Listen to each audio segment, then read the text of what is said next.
민주당은 이재명 대표 수사검사들을 상대로 탄핵소추안을 발의했습니다. 범죄 피의자가 수사검사를 탄핵하겠다는 그야말로 적반하장의 입법농단입니다. 법치주의를 근본부터 뒤흔드는 전대미문의 사법농단입니다. 이게 과연 정상적인 정당의 모습입니까? 우리 헌정사에 이런 정당이 또 있었습니까? 이 대표 대북 송금 사건을 담당했던 검사에 대한 민주당의 보복용 탄핵이 지난주에 헌재에서 만장일치로 기각되었습니다. 방탄용 표적 탄핵에 대한 준엄한 경고였습니다. 그런데도 민주당은 아직까지 사과 한마디 없습니다. 오히려 민주당은 검찰이 이재명 대표를 상대로 정치 보복을 하고 있다고 주장합니다. 민주당에 묻습니다. 이 사건 대부분이 민주당 내부 폭로로 드러났다는 사실 잊으셨습니까? 이 대표 수사 대부분이 민주당 정권에서 시작되었다는 사실 잊으셨습니까?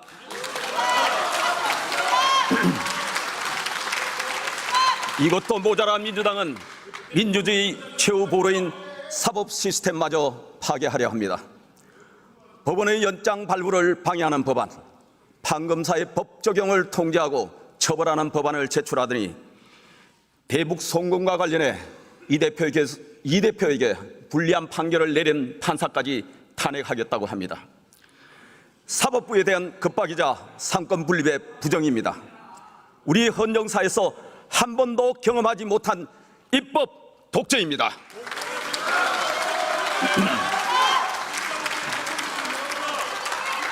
청문회는 또 어떻습니까? 인사청문회는 물론 입법청문회, 청원청문회란 이름으로 온갖 기형적이고 위법적인 청문회를 잇따라 강행했습니다. 후보자와 정인들을 급박하고 조롱하고 모독하면서 차마 눈뜨고 볼 수 없는 갑질을 했습니다.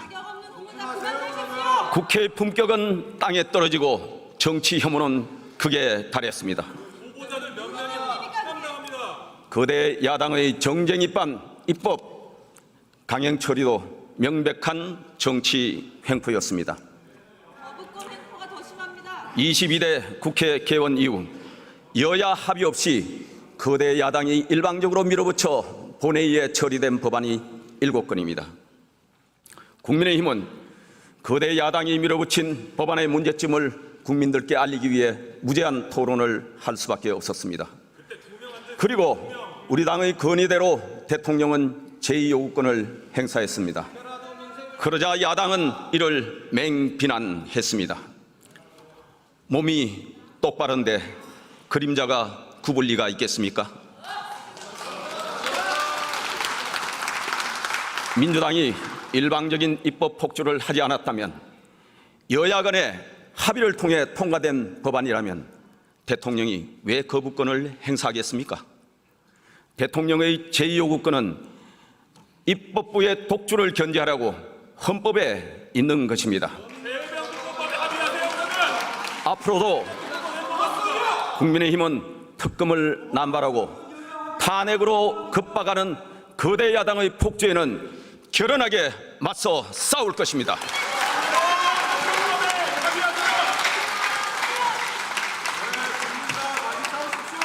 국민 여러분과 함께 민주주의를 지키고 삼권 분립의 헌정 질서를 수호하겠습니다.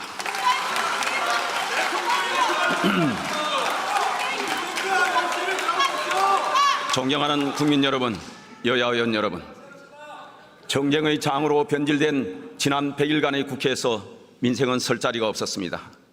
그런데 제가 진실로 답답하고 두려운 것은 민주당 입법 폭주의 끝이 보이지 않는다는 사실입니다. 왜냐하면 지금의 정치 태양과 극한 대립의 궁극적 배경에는 이재명 대표의 사법 리스크가 있기 때문입니다. 민주당이 민생은 외면한 채 툭하면 대통령 탄핵 운운하면서 극한 대결에 몰두하는 이유가 무엇이겠습니까? 이재명 대표 사법 리스크 방어용이라는 것 현명하신 국민들께서 다 알고 계십니다.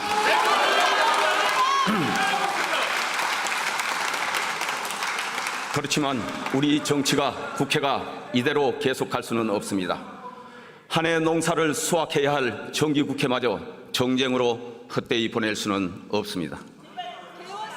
이재명 대표께 요청드립니다. 민주당이 방탄 정당의 굴레에서 벗어나도록 놓아주십시오. 이 대표에 대한 수사와 재판은 개인 차원에서 당당하게 대응하십시오. 대신 민주당은 이 대표 한 사람을 위해 포획된 방탄 정당의 수렁에서 빠져나와야 합니다. 그것이 우리 정치와 국회가 정쟁에서 벗어나 정상화될 수 있는 유일한 길입니다.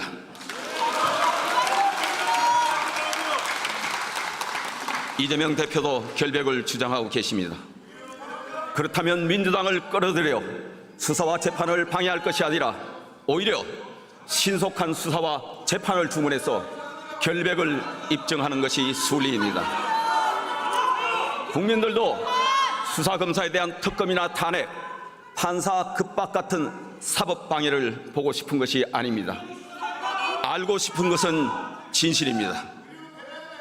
민주당이 공당 본연의 역할을 되찾고 우리 국회가 정상화될 수 있도록 결단을 내려주시기 바랍니다.